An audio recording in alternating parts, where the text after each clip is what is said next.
at 14:37 on the afternoon of November 12, 1944. First Lieutenant Thomas Crawford pushed the control yoke forward and watched the altimeter needle drop below 200 feet. Somewhere beneath the grey wool blanket of English fog lay Thorpe Abbott's airfield. Somewhere beneath that fog lay a concrete runway he could not see. And somewhere in the back of his mind lay the absolute certainty that standard procedure would kill every man aboard his aircraft. The B-17 Flying Fortress, designated 4231789, had left that same runway 9 hours earlier with a full bomb load and a crew of 9. Now it returned with empty bomb bays, a dead number 3 engine, no hydraulic pressure, landing gear that refused to lock, and 8 men who had approximately 4 minutes left to live. Crawford was 24 years old, born in Millbrook, Ohio. Population 842. The son of a machinist who had spent 31 years at the Cleveland Pneumatic Tool Company. A man who understood hydraulic systems the way most men understood breakfast, who had explained fluid dynamics to his son using the kitchen sink and a rubber hose when the boy was 11 years old. That kitchen sink education was about to save 8 lives. The B-17's hydraulic system operated on a simple principle. Pressurized fluid moved through lines to actuate the landing gear, the flaps, and the brakes. Without hydraulic pressure, none of these systems functioned normally. The emergency backup system, a hand pump located between the pilot and co-pilot seats, could lower the gear through mechanical force. But it could not lock the gear in place. And landing gear that was down but not locked was landing gear that would collapse the moment it touched concrete. Standard doctrine for this situation was unambiguous. Army Air Force's Technical Order 01-20E-1 stated that pilots experiencing hydraulic failure with unlocked gear should, if weather permitted, climb to 3,000 feet and order the crew to bail out. The pilot would then follow, allowing the aircraft to crash unmanned. The weather did not permit. Ceiling over East Anglia that afternoon sat at 150 feet. Visibility measured 300 yards in fog. No man could safely bail out at 150 feet. The parachute would not fully deploy before impact. And even if it did, the jumper would land blind in terrain he could not see, with telephone wires, trees, and farm buildings waiting in the murk. Standard doctrine offered a second option. If bailout was impossible, the pilot should belly land the aircraft. Gear up, accepting the damage to the airframe in exchange for a survivable touchdown. But belly landings in fog killed crews. Of the 14 B-17 belly landings attempted at 8th Air Force bases in October 1944, 9 had ended in fatalities, 64%. The problem was simple. A pilot landing blind needed to flare the aircraft, raise the nose to reduce descent rate at precisely the right moment. Too early, and the aircraft would stall and drop. Too late, and it would slam into the runway nose first in clear weather. Pilots judged the flare by watching the ground rise toward them. In fog, they judged by instrument and instinct. And instrument and instinct killed 64% of the crews who trusted them. Crawford had watched 3 of those crashes from the ground, had seen the fireballs bloom orange through the fog, had helped pull what remained of the crews from the wreckage. He had no intention of becoming the 4th. The co-pilot was Second Lieutenant William Harrigan, 22 years old, from Scranton, Pennsylvania, on his 17th mission, and he was watching Crawford with growing alarm. Harrigan said the procedure called for belly landing and Crawford should radio the tower for emergency equipment. Crawford did not respond. He was staring at the artificial horizon, thinking about his father's kitchen sink. The problem with unlocked landing gear was not the gear itself. The problem was the moment of touchdown, when the aircraft's weight transferred from wings to wheels. If the gear was perfectly vertical at that moment, if the aircraft was perfectly level, the mechanical stops would hold, but the slightest lateral force would collapse them. the slightest sideways motion would fold the gear like wet cardboard. In a normal landing, that lateral force came from one of two sources: crosswind pushing the aircraft sideways, or the pilot correcting for crosswind by crabbing, pointing the nose into the wind to maintain a straight ground track, then kicking the rudder at the last moment to align with the runway. That kick, that transition from crab to straight, created lateral force. Lateral force collapsed unlocked gear. But what if you didn't kick the rudder? What if you landed in the crab? What if you touched down with the aircraft pointed sideways, but moving straight? Standard doctrine said this was impossible. The aircraft would ground loop, spin violently as the wheels caught the runway at an angle. The wingtip would dig in, the aircraft would cartwheel, and everyone aboard would die. That was what standard doctrine said. Crawford's father would have said something different. Hydraulic pressure had to flow somewhere. If the main lines were dead, the pressure had to be bleeding off through a leak. And if the leak was slow enough, there might be enough residual pressure in the system to provide some braking, just enough, for perhaps 3 seconds. 3 seconds to slow a 65,000-pound aircraft from 90 miles per hour to something survivable. Crawford keyed the radio. Thorpe Abbott's Tower. This is heavy, 423-1789. Declaring emergency. Hydraulic failure. Gear down and unsafe. I am going to attempt a crab landing. Request all emergency equipment on the runway. The tower's response came in the voice of Major Harold Wentworth, the base flying safety officer, a man with 1,800 hours in B-17s and a deep conviction that regulations existed for good reasons. Wentworth said negative on the crab landing, said it was not possible in an aircraft of that size, said Crawford should belly land per standard procedure, said emergency equipment was standing by. Crawford said he was going to crab it down, said he needed the runway clear.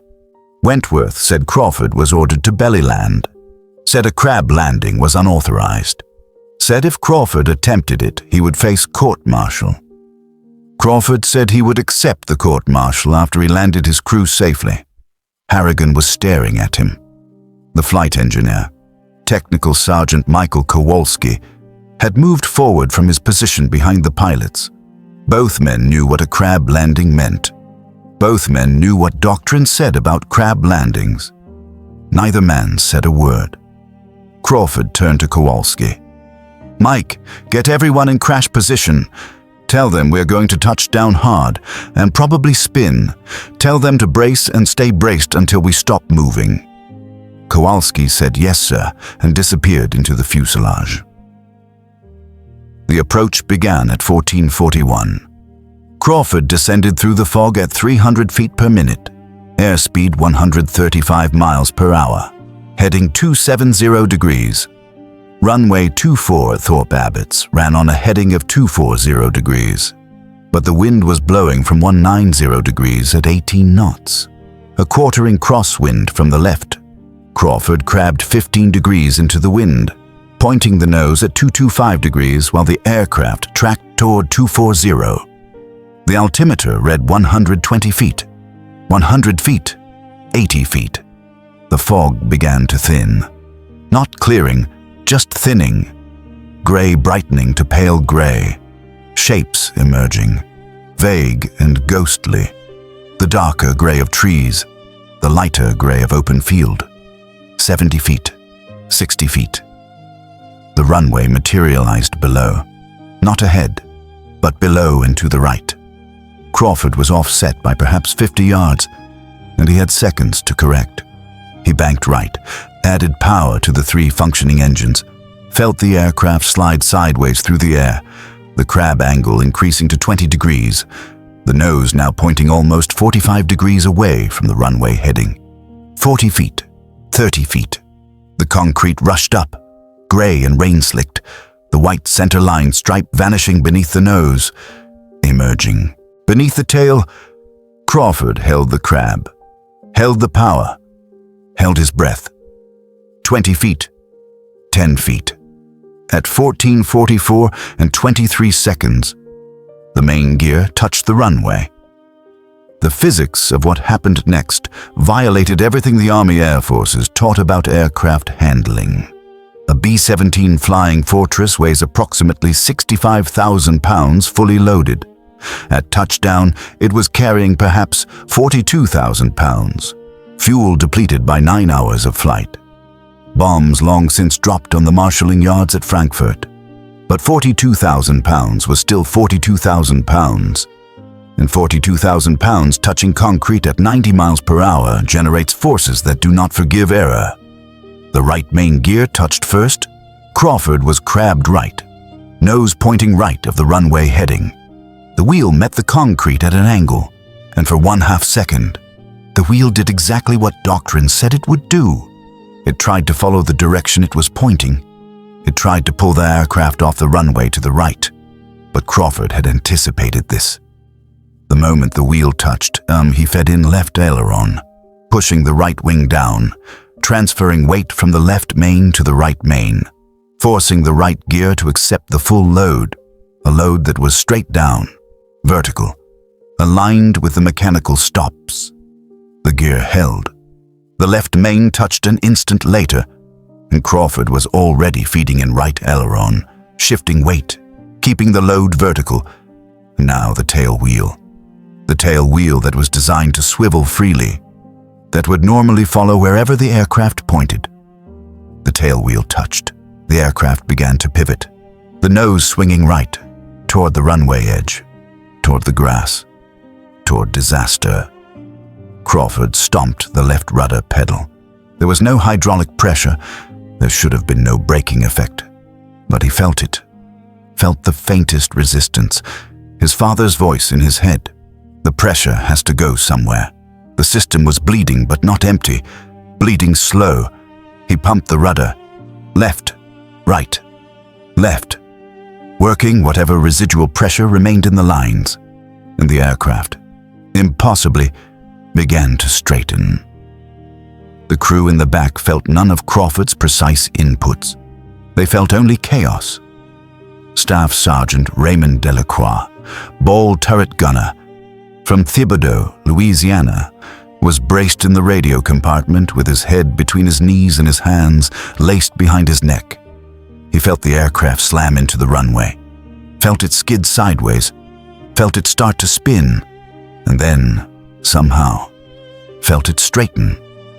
Technical Sergeant Kowalski, who had flown 31 missions and had never felt anything like this, thought the aircraft was going to cartwheel, thought the wings were going to shear off, thought he was going to die in English mud 6,000 miles from Chicago. The spin never came. The aircraft rolled, straight and true. Nose 15 degrees off the runway heading, wheels tracking straight down the center line, slowing. The brakes catching intermittently as the last dregs of hydraulic pressure bled through the lines. 1,000 feet of runway remaining. 500 feet, 200 feet. The aircraft stopped with the nose pointed toward the grass on the right side of the runway. Stopped with smoke rising from the tires. Stopped with 8 men still breathing inside. The time was 14:44 and 41 seconds. The entire landing had taken 18 seconds. Major Wentworth was waiting when Crawford climbed down from the cockpit. Wentworth said Crawford had violated a direct order, said he had endangered his crew with an unauthorized procedure, said there would be an investigation.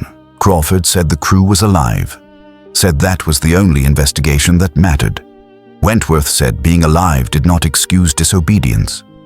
Crawford looked at the 8 men standing around the aircraft. Standing, not lying on stretchers, not being pulled from wreckage, not burning. Standing, he said, Major, with respect. Next time you want to belly land into fog, you can do it yourself. Wentworth had no response. The flight surgeon grounded Crawford for 72 hours. Standard procedure after a crash landing. Time for the stress hormones to clear. Time for the hands to stop shaking. Time for the nightmares to begin and then fade. During those 72 hours, word spread. Not through official channels.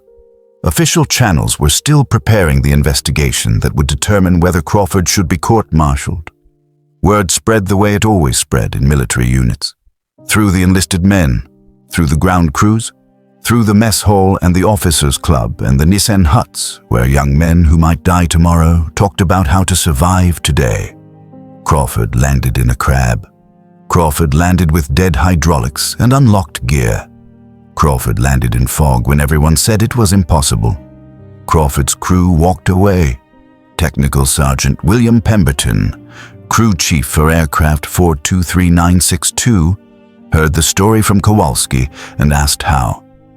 Kowalski explained what he had seen: the aileron inputs, the weight transfer, the rudder pumping, the residual hydraulic pressure. Pemberton said that made no sense. The manual said unlocked gear would collapse under lateral load. Kowalski said the manual was wrong. Pemberton said the manual couldn't be wrong. Kowalski said, "Go look at 4231-789. It's sitting on the hard stand right now. Gear intact. No damage. Tell me the manual isn't wrong." Pemberton went to look. The gear was intact. The investigation convened on November 15th, 1944. 3 days after the landing. The board consisted of 3 officers, a lieutenant colonel from 8th Air Force Headquarters, a major from the engineering section, and Captain Philip Morrison, the assistant base operations officer at Thorpe Abbotts.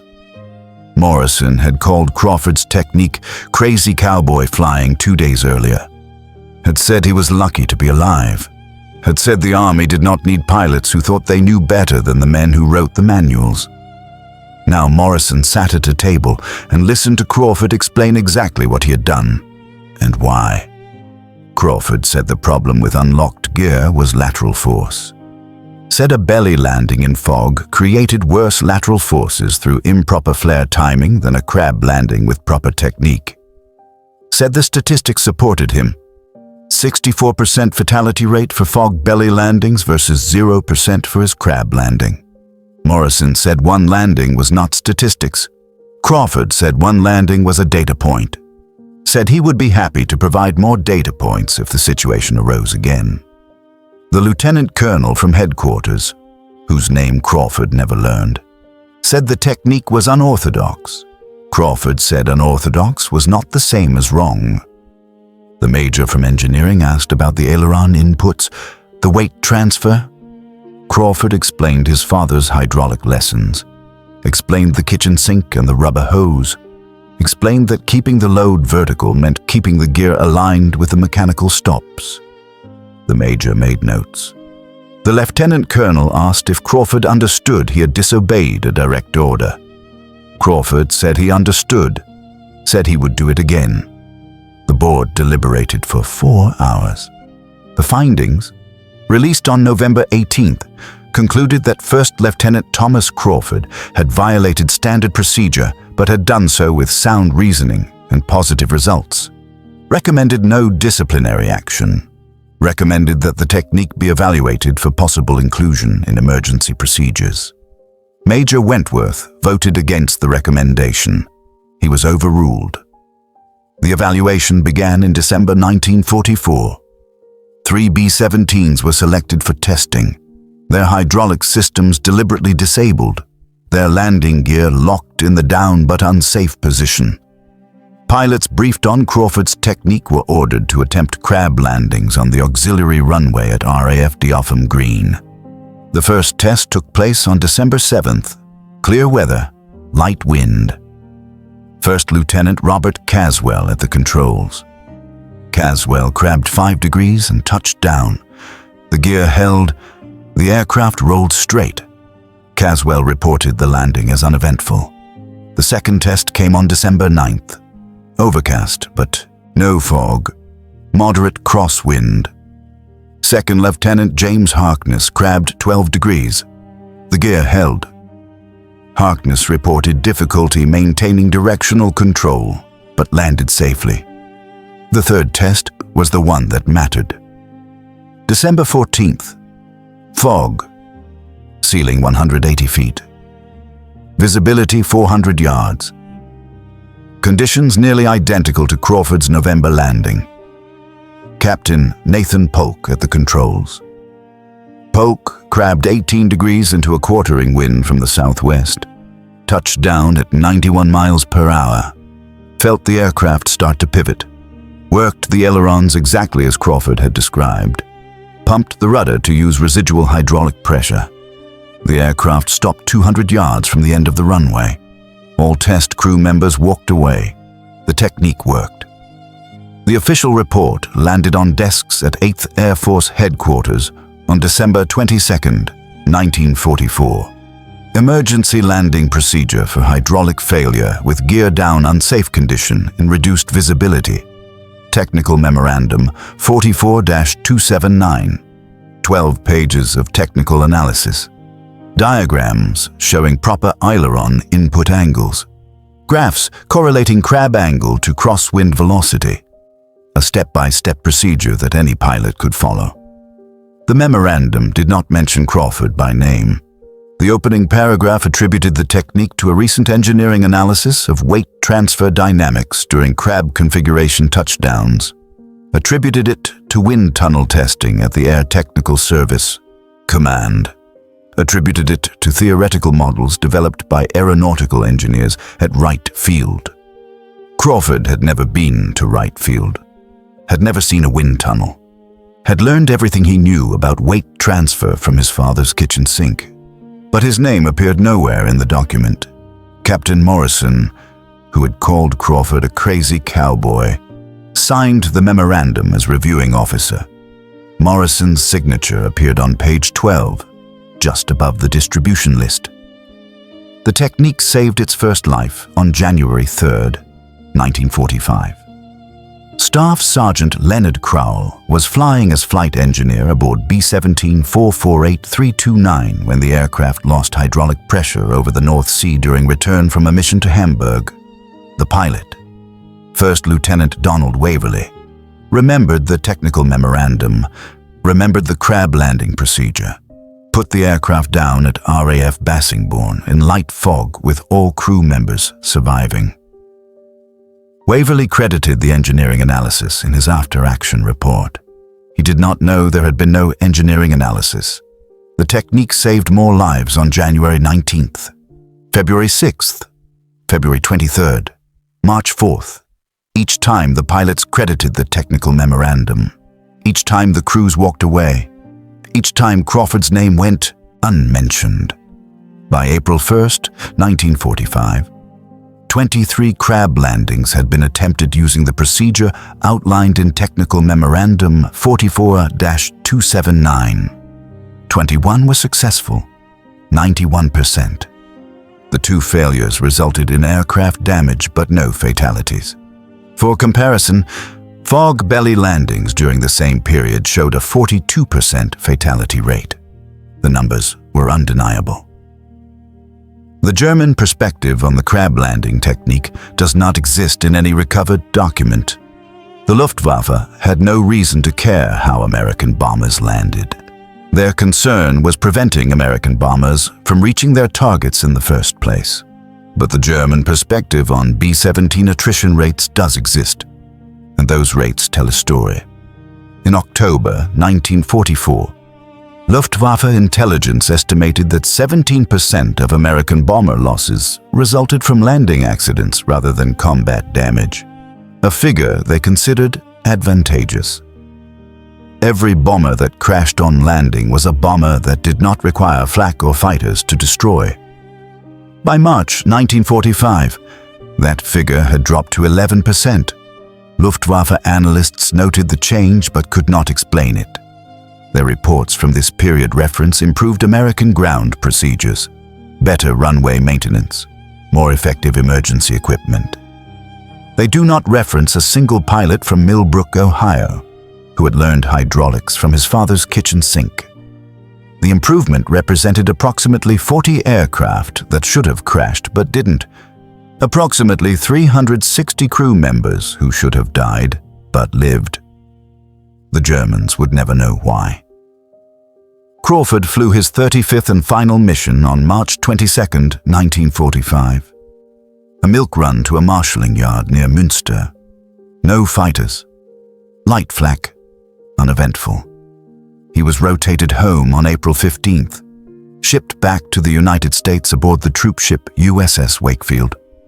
Arrived in New York Harbor on April 29th. Processed through Camp Kilmer in New Jersey.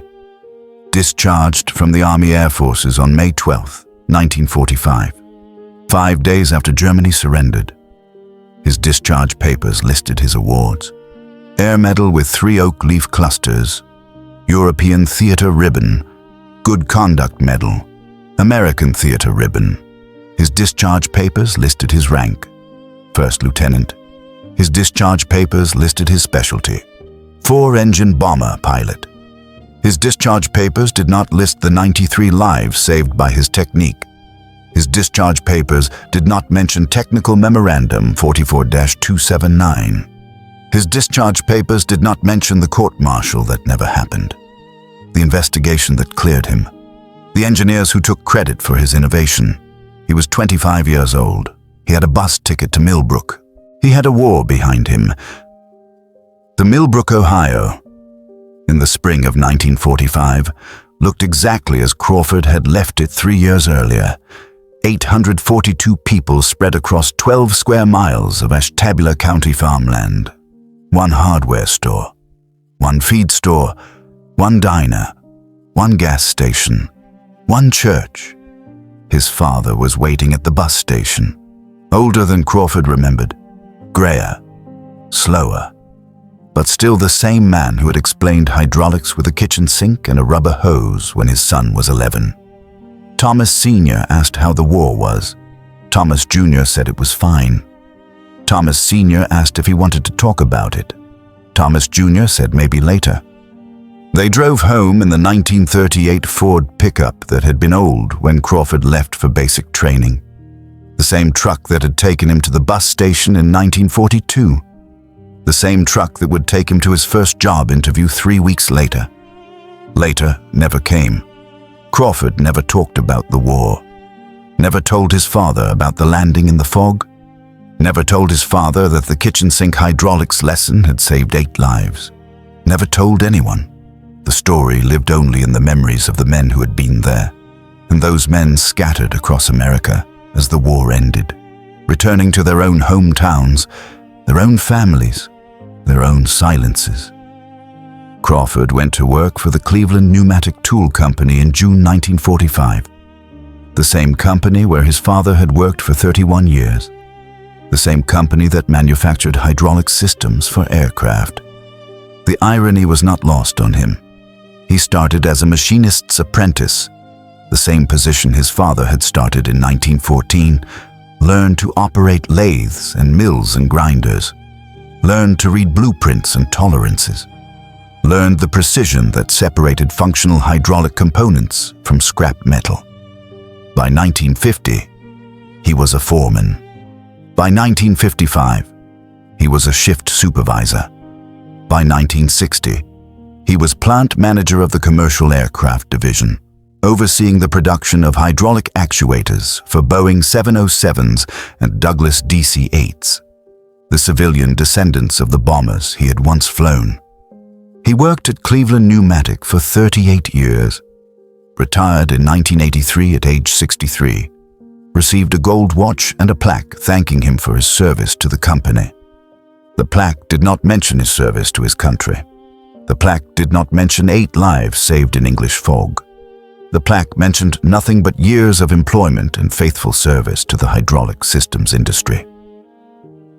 Crawford married Helen Wojcik in 1947, a girl he had known before the war, a girl who had waited without being asked to wait. They had 3 children: Thomas the third, born 1949, Margaret, born 1952, and Robert, born 1956. They lived in a 2-story house on Elm Street in Millbrook, a house Crawford bought with his GI Bill benefits and his savings from the plant. A house with a front porch and a backyard and a garage where Crawford spent Sunday afternoons working on cars he would never quite finish restoring. His children grew up knowing their father had been a pilot in the war, knowing he had flown bombers over Germany, knowing he did not talk about it. Tom Jr., who became an engineer at NASA's Lewis Research Center in Cleveland, once asked his father about his most dangerous mission. Crawford said they were all dangerous. Tom asked if there was one that stood out. Crawford said there was a landing once, a landing in bad weather, but that was a long time ago. He did not elaborate. Tom did not press.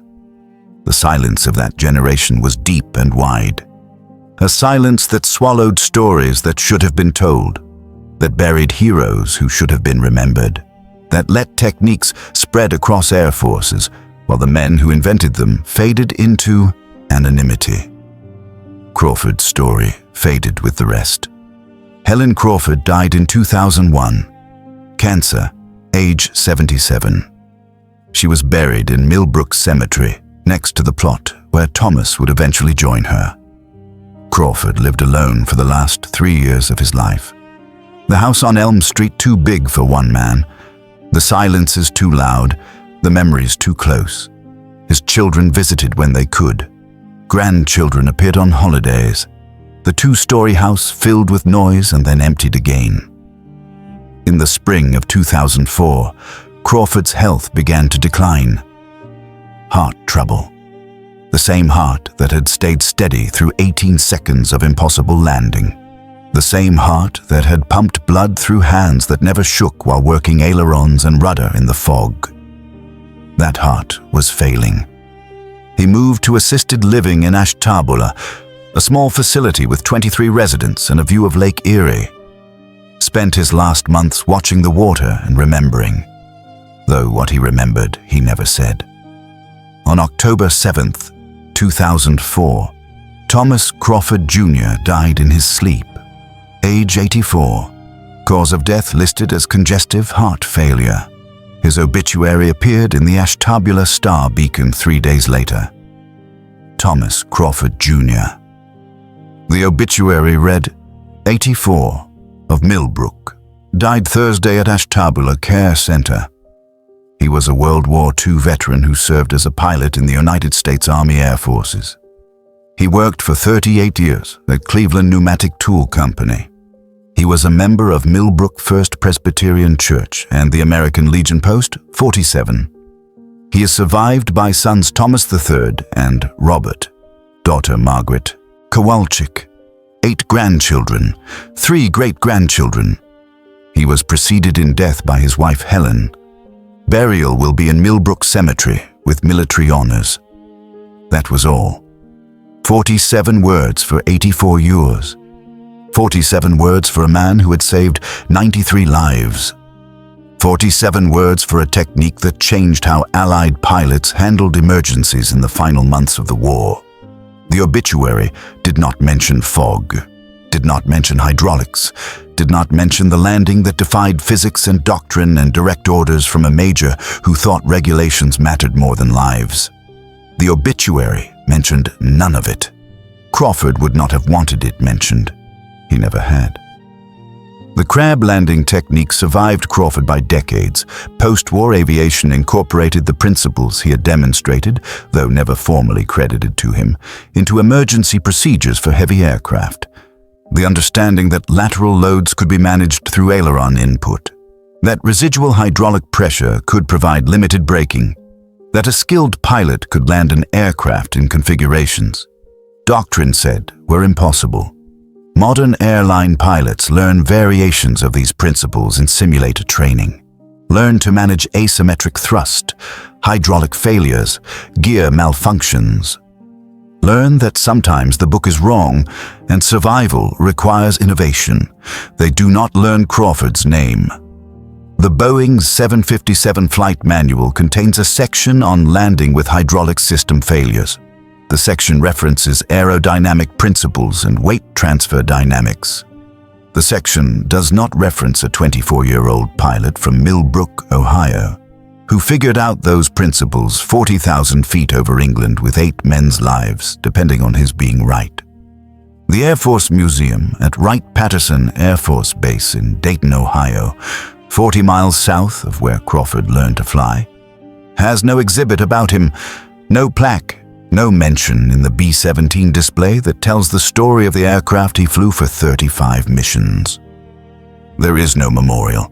There is only a technique, passed down through generations of pilots, taught in simulators and classrooms and training manuals, a technique that works, that saves lives, that exists because one man looked at an impossible situation and refused to accept that impossible meant impossible.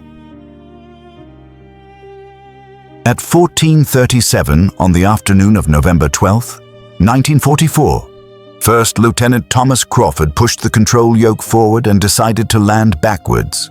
He did not know the technique would save 93 more lives before the war ended. Did not know it would be adopted by Allied air forces across Europe. Did not know engineers would claim credit while his name disappeared from the record. He knew only that standard procedure would kill his crew. Knew only that his father's kitchen sink lesson offered another way. Knew only that he was willing to face court-martial if it meant 8 men would walk off his aircraft instead of being carried off in bags. 18 seconds later, they walked. That was enough. That had always been enough. The technique spread because it worked. The credit went elsewhere because that was how institutions protected themselves. The pilot went home because that was what pilots did when wars ended. Lived quiet lives, raised families, worked honest jobs, died in their beds with stories untold. Crawford never asked for recognition, never sought credit, never complained when engineers claimed his innovation, never wrote letters or gave interviews or demanded his place in history. He had landed his crew safely. That was the only recognition that mattered. 93 lives, saved by a technique developed in 18 seconds of controlled chaos. 93 families who celebrated homecomings instead of mourning losses. 93 futures that existed because a machinist's son from Millbrook understood hydraulics better than the officers who wrote the manuals. The officers who wrote the manuals are forgotten now, their names buried in archived documents that no one reads. The pilot who proved them wrong is forgotten too, buried in Millbrook Cemetery next to his wife, military headstone marking his service. No mention of the landing, but the technique remains.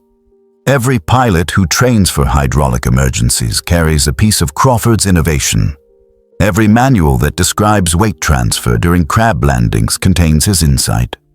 Every crew that walks away from an impossible landing owes something to a man they have never heard of. Innovation beats doctrine when survival demands it. Authority resists change until casualties force adaptation. And sometimes, the men who force that adaptation get nothing but the satisfaction of watching their crews walk away. For Thomas Crawford, that was enough. It always had been. At 14:44 and 41 seconds on the afternoon of November 12, 1944, a B-17 Flying Fortress stopped on a fog-shrouded runway in East Anglia, nose pointed 15 degrees off-center, tires smoking, gear intact.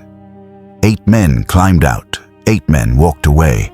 One of them had just changed aviation history. None of them knew it yet. The fog closed in behind them, erasing the tire marks, obscuring the runway, swallowing the evidence of what had happened. By morning, there was nothing to see, just concrete and silence, and the absence of bodies that should have been there. That absence was Thomas Crawford's legacy, the lives that weren't lost, the funerals that didn't happen, the letters home that were never written, 93 times over, multiplied across the remaining months of the war. That absence repeated itself. 93 absences, 93 survivals, 93 deaths to a pilot whose name disappeared from the record before the record was even written. He never collected those debts. He never tried. He just went home, went to work, raised his family, and died quietly in a nursing home 60 years later. That was enough. For Thomas Crawford, that had always been enough.